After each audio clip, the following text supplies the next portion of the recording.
Hi అండి.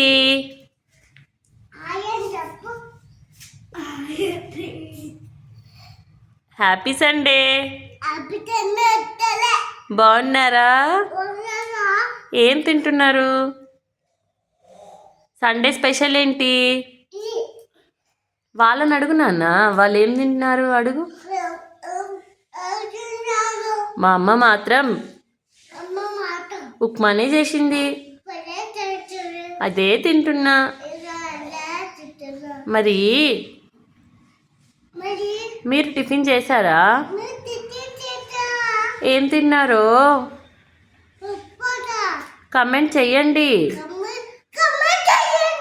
మర్చిపోకండి. Happy Sunday అండి.